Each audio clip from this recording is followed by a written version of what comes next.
Yeah, you know I got it in my bag, got it in my bag. Blockchain. My blockchain. You know I got it in my bag. On the blockchain.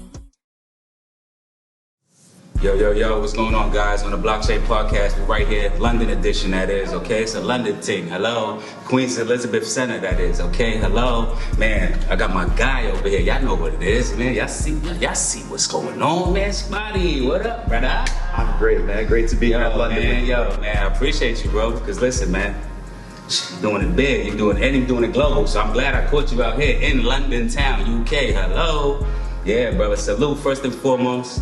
Listen, man, for those that don't know, listen, man, and y'all artists, you know what I mean, creatives of any kind, Spottie out here, man, he's setting the pace, man, okay? Hello. You know what I mean? He's got a model set up, okay? A different model, a new model, digital age model, okay? Like, he said, fuck the traditional, you know what I'm saying? Like, we in a digital era, and he going all digital, and listen, man, he's winning, okay? Like, so he got a winning model right now that some of y'all up and coming artists and established artists kind of need to fall in place with. You know what I mean? Like, what do you mean? Like, yo, salute the first one. What made you even say, you know what? I'm gonna go this way. Yo. Everybody going this way, man. Man, it was, COVID was a big thing. Like, I had a regular desk job. Right. COVID messed that up. Right. All of a sudden, I had like a lot of free time on my hands, and I just fell into this NFT rabbit hole. You know, it actually started with NBA Top Shot. You know, I'm a sports fan. I used to collect sports cards. I used to collect a lot of type of trading cards as a kid. Right. And so when I realized that NBA is selling these moments as digital collectibles now, a lot of things just clicked for me. Clicking, yeah. It's like, okay, I don't have to worry about these getting dusty or, getting deteriorated, losing them in the basement or whatever. Right. And then for the NBA, it's like, all of a sudden they get a cut of all the secondary sales. Jeez. So when you go to the mall and you see people trading basketball cards and stuff, the NBA is not getting any of that. Facts. But that's probably, I don't know how, I don't want to even guess, but it's a huge business. Yeah. So now, digitally, the NBA can say, we're giving digital basketball cards and we get a cut of every sale. Yeah. So then from there, I learned about CryptoPunks. CryptoPunks are like one of the original NFT collections. Facts. And I was in a fortunate position to be able to buy one. Right. So I spent $40,000 on a CryptoPunk. This is my CryptoPunk. Y'all see what's up, man. You know, come on, hello. Take a picture. So there's 10,000 of these characters, right? So hold on, my bad, Spottie. Not to even cut you off. Yeah. But listen, shit, man, because we doing new, different shit here, man. Yeah. NFT, Web3 world is a community. We're about ownership, right? So my man, he not rocking another brand. You know what I'm saying? He rocking what he own on his chest, on his merch. You dig? This is what we about. IP, ownership. Listen, it's not a game. Fuck the middleman. We don't fuck with the middleman. Direct access, direct to consumer. You know what I mean? So my bad, brother. I just have to let people know, because you representing the right way. Because y'all represent other brands that y'all don't own. Y'all don't even own a percentage of. So Exactly. So this guy, I bought this character, right? And I own him now. I can do whatever I want. Facts, whatever. Put him on any merchandise. And then I got the idea, like, this was February, March of 2021. Yeah. I didn't see anybody doing anything creative with their CryptoPunk. Okay, yeah. And I said, well, years ago, I was a musician full time. I rap, I write songs. Right. Let me make my guy the one that is the CryptoPunk rapper, And so at this time, I'm just thinking, like, I'm gonna make mine more valuable because it's already historic. It's a historic NFT. It's one of the first NFT collections. And if I do something with it that nobody's done before, then mine's even set apart from the others. So, man, thinking outside the box, man. So that was the concept, and I was inspired by, the Gorillas, inspired by MF Doom, inspired by any artist that's had an alter ego, even like Eminem having Slim Shady and different characters, different split personalities, things like that. So started putting out songs, telling his story. I named him. His name, my name is now Spottie Wi-Fi because he has spots on his face. Facts. That's it. Oh, so wait.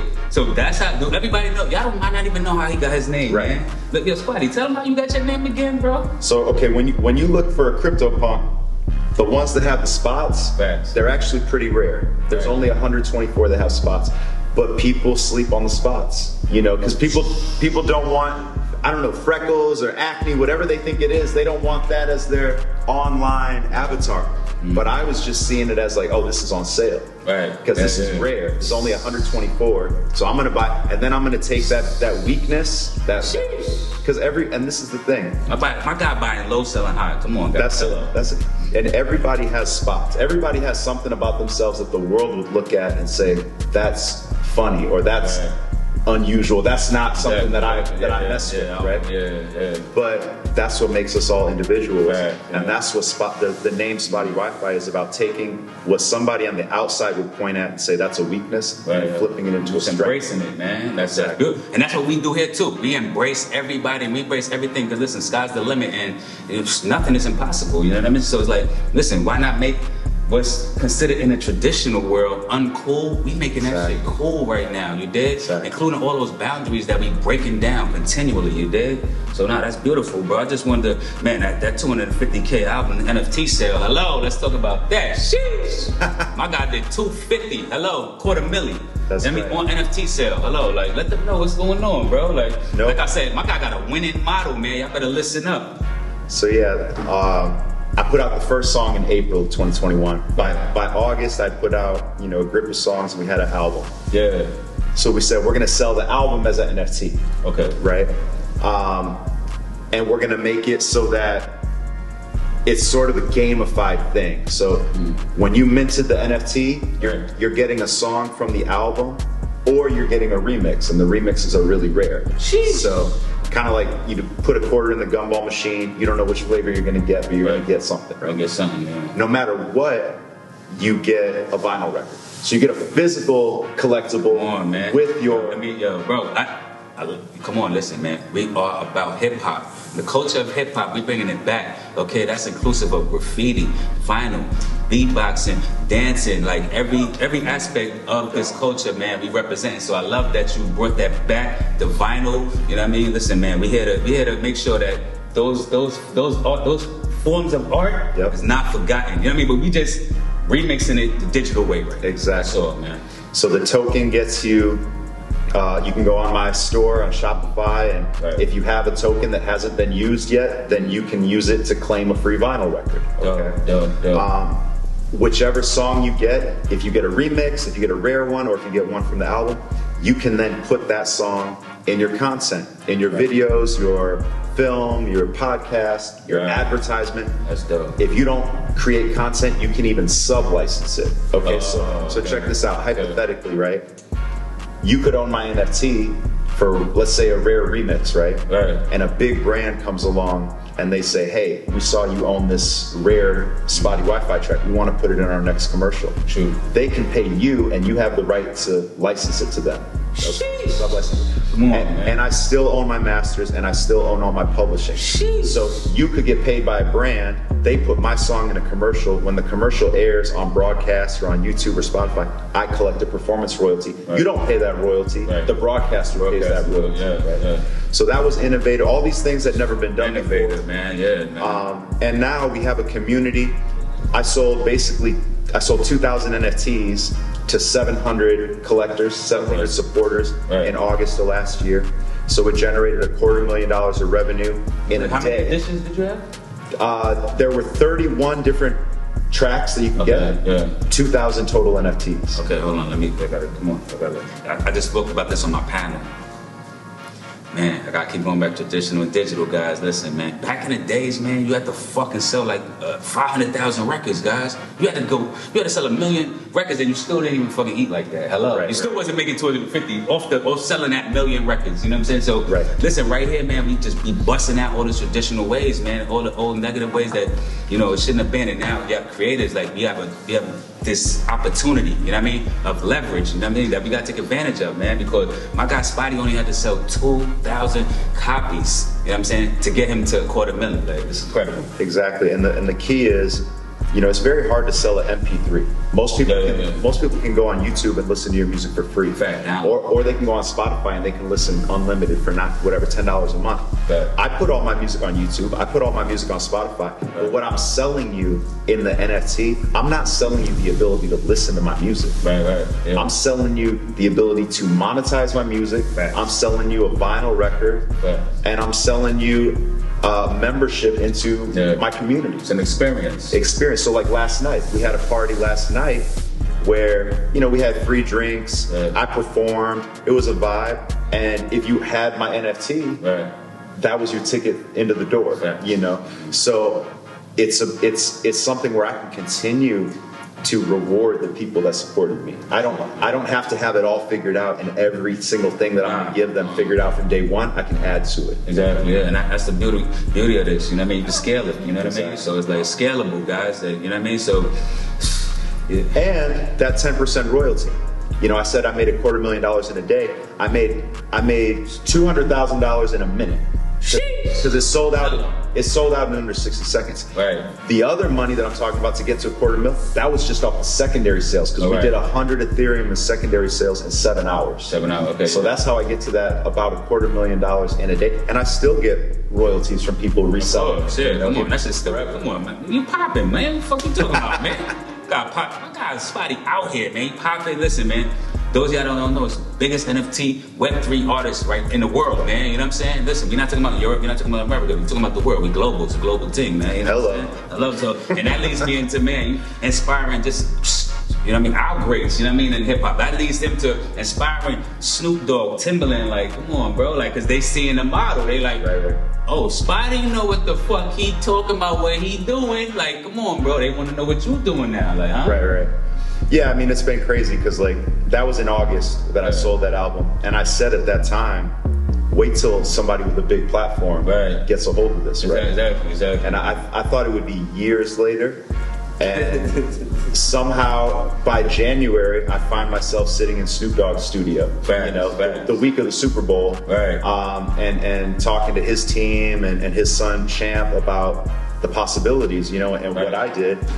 And then actually, Snoop put out an album called Back on Death Row. He sold it as he sold the songs as music NFTs.